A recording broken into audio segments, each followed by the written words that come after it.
Hi there. I'm Valerie, and Jason. I'm Jason. I'm a physiotherapist at Vitality. Nice to see you guys again. Back to Val and Jason. Jay and Val. Jay and Val, whatever you want to go. So, supposed to do this with Sean, but unfortunately Sean's got a little bit of sickness today. Yeah. So we're all in here hoping that he didn't spread it. So we wish you well, Sean, but we're glad you're not here today. Yeah. So we're here today to talk to you guys about core stability, something that we talk about every single day in our clinic, multiple times, no matter which profession. We always talk about your core. Yes.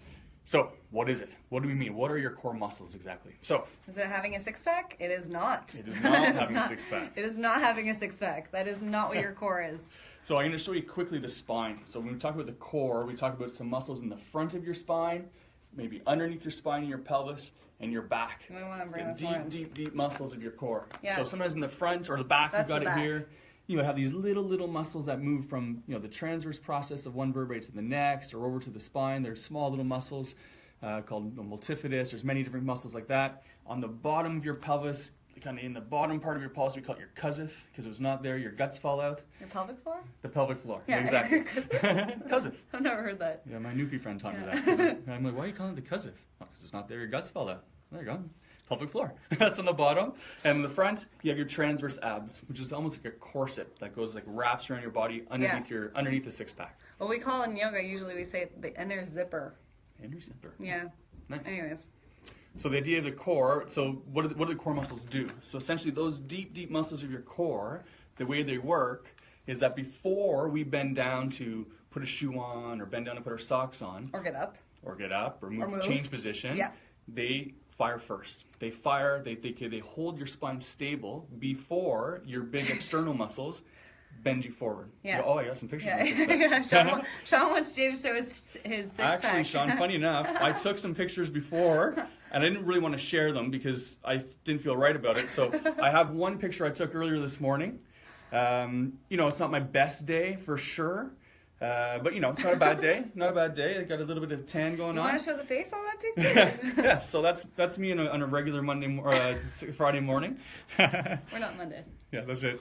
Anyway, back to that core stuff. So yeah, they kind of control our spine, control or limit the motion deep, the slipping of the spine, so that our big muscles can actually perform the movement. The six-pack, the big long muscles we see in our body, they actually create the movement. So our inner core actually, it activates before we even move. So it brings stability to our spine before we even get up, move. And actually, you sometimes, in cases where people have chronic low back pain, they sort of stop firing. So that's why you lose stability in your spine, basically, and then you're more prone to getting chronic back strains and issues with your back. The number one thing we see in our clinic for sure is low back pain, or problems of the Back pain whole too. vertebral column, I guess. Yeah, for sure. And we all know people like that, right? They have a back problem. They say they've had it for 25 years. They have a bad back. Yep, bad back. Twice a year, they do something, everyday activity. They literally bend down to do something, and their back goes out on them. And they're out, and they're on the floor for 3 or 4 days like that. It's a classic example of a poor core stability. So that's what we're going to try to teach you guys today, is what we can do to help support that. Why it's important to have a strong core, and maybe some tests to see, you can kind of see, am I weak or am I strong? Maybe give you a test or two to determine what kind of core strength you have. And also, what's really important to, I guess, dissociate your inner core from your outer core. So your inner core brings that stability to your spine, and you might have a really strong outer core. So, for example, that picture that Jay showed of himself, right?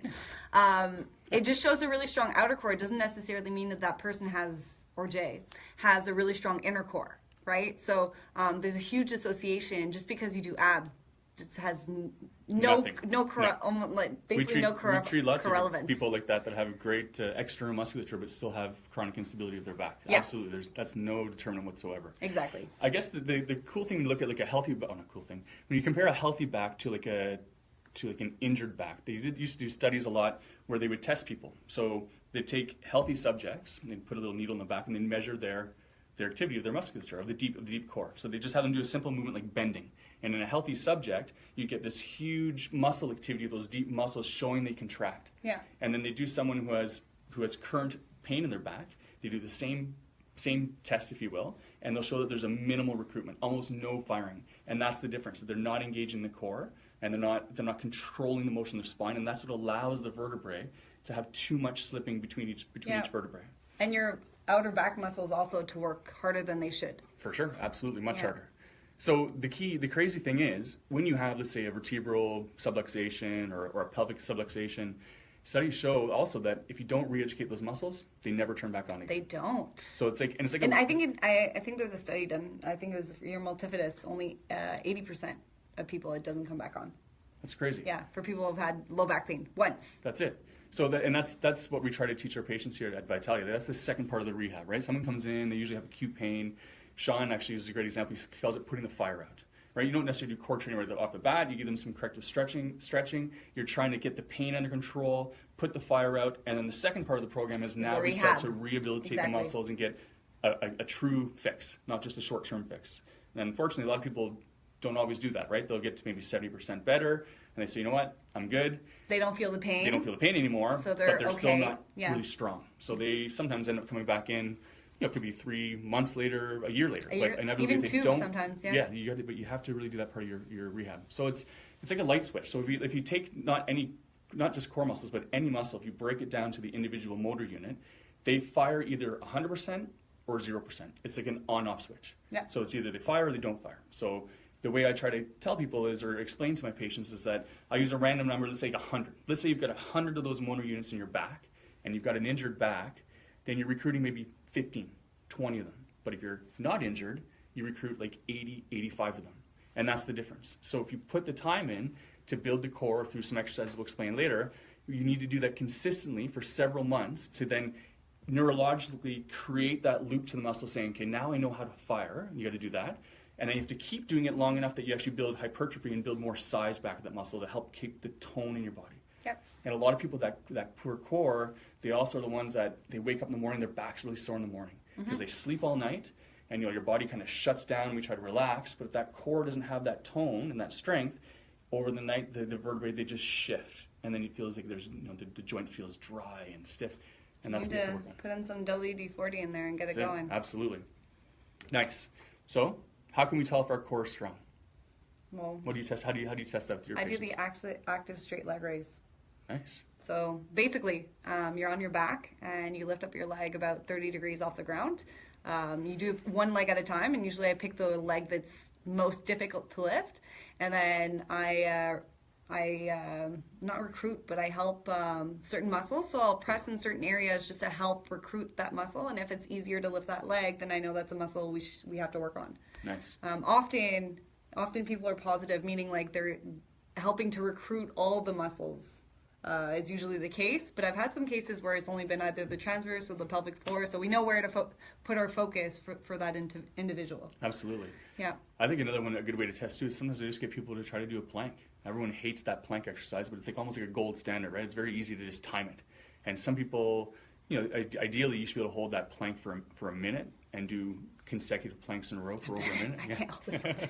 Well, you'd be surprised. It's a lot of people don't think they can, but they can get pretty close to it. Where they suffer is they can't do it with endurance, right? They might do a minute the first time, but then it's maybe 30 seconds the second time, and then 15 the third. So that's. But I find a lot of people are able to hold a position, they just can't hold it well. Well, they cheat a little bit. They cheat. So as soon as you feel like your back's dipping, you can hold the position, but that's not. You're going to do more damage to yourself than anything. For sure. Yeah. Yep. So, but that's one of the ones I would give to build a core. So when you're looking to build your core, so there's been a huge change, I would say, in the exercise industry and in the rehab industry, where most things are core based, right? It doesn't matter how strong your arms are, like individually with bicep curls, or your the leg extensions on the those Nautilus machines. The industry now knows that you have to have a strong core. So it doesn't matter how strong your extremities are. Without a strong core, you're not very functional. So a lot of people don't. They think core is abs. So you need to go to proper people. Yeah. To explain to you what core is and what exercises work. Pilates is a great one. I really like Pilates. It's helps very you nice. work on your inner core. Well, and essentially all of those exercises that, even from bicep curls or shoulder presses, all of that stuff, if you do it, sitting on a stability ball, you can make it all these things. Exactly. You stand on those little sit fits, anything that creates a bit of an unstable platform where your body has to make those corrections.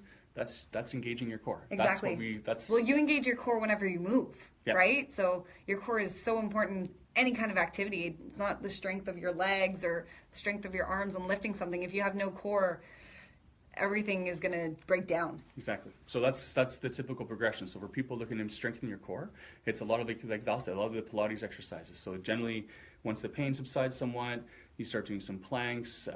You can do the bird dog or the opposite arm, opposite leg exercise. All those exercises, anything on an unstable platform, and that's how you kind of build your path and build that core back up, and hopefully relieve that back pain. And well, usually with my clients at the beginning, what I'll do is explain specifically and try to explain to clients how to isolate their inner core.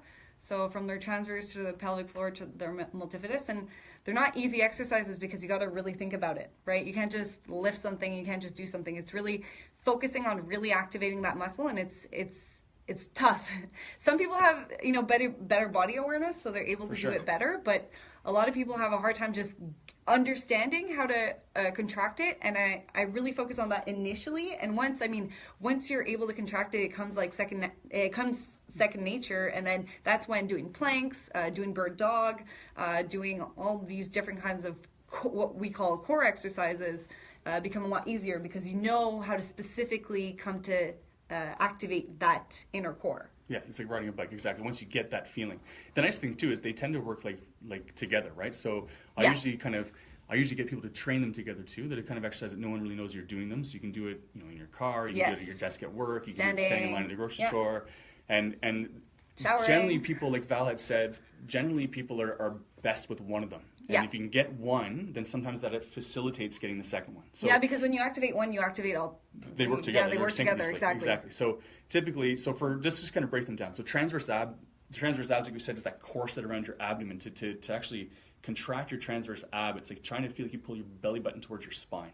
Like you're trying to pull your belly in, but you're not using your breath to do it, right? Exactly. So you can pull it in, you can hold it in, you can breathe like normally. That's the transverse ab. So for me, that's my easiest one. So pelvic floor is the next one I usually do at the same time. Yeah. Pelvic floor is like, I usually ask people when I explain it to them, it's like you're standing in the bathroom for a guy, or sitting as a woman, hopefully. You're going to the bathroom and the phone rings, and you're one of these crazy people that has to answer the phone every time it rings, and you have to stop midstream, stop the flow of urine. That's how I kind of talk about.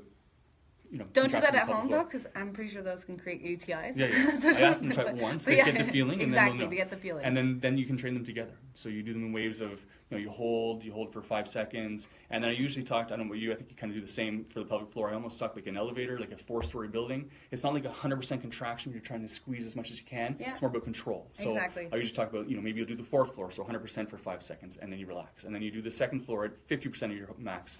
And then you just change it up. It's more about control and creating that tone. Yeah. So those are, and the multifidus, to be perfectly honest with you, I don't actually train that all that much with people. Sometimes I do when I feel like they've got the awareness. Yeah. That one's the toughest one to get them to do, I find. It's harder to explain, but it's almost as if you're compressing your spine but not moving, if that makes any sense. But there's also the, they talk about the diaphragm being in the inner core as well. Yeah, absolutely. And a lot of people forget how to breathe properly, right? And if you know how to properly breathe, you're supposed to breathe with your diaphragm, which is your main breathing muscle, not your accessory muscles, right?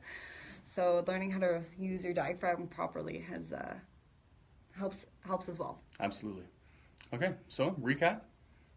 Your inner core, very important. Very important to actually learn how to train it in order to prevent further injuries with your back. There's easy ways to train it as well. Yeah. Like we've explained. And that's it. If you have further questions, you guys can always come in. Yeah, absolutely. So the big things are just if you've got that chronic pain that you've had in your back for 20, 30 years, it's kind of should be like not an alarm bell, but like you don't have to live with back pain forever like that. It's just that you've most likely never taken the time or were instructed properly on how to set up a program to alleviate that pain. And just saying you have a bad back is not a reason to neglect it. Totally. It doesn't have to be that way. No. Because people come in, I got a bad back 25 years, and they've already dialed it in. They're done, but you don't have to. Don't do that. Don't do that. Don't do that guy. Don't be that guy. Yeah, so that's that. And then otherwise, for people who are currently experiencing back pain and going through some treatments, you got to do that. You got to take the fire out. You got to get the inflammation down. Yeah. But we strongly urge, and that part of the rehab too for people is that's not when you're coming in, once a week or once every couple of weeks. Generally, when you get to that phase where the pain is gone, it's more about just overseeing that. So, okay, now you're going to start doing some core stuff. Perfect. Let's look at it again in 3 or 4 weeks, and then when they come back in, let's increase the intensity of those exercises, make them a little more difficult. Not necessarily more of them, but just progressions of the same exercises. Yeah. And then if you 4 to 6 weeks later, 3 months later, and then they're good. Then you're good because to go. we're not working with weight, right? If you go to the gym, you want to increase your weight. Because we're not working with weight, we're working with difficulty of the exercise. So that's why the progressions are so important. Absolutely. So great. So thanks for tuning in, everybody. I hope you learned something today. We'll see everyone again next Friday. Bye-bye. Bye.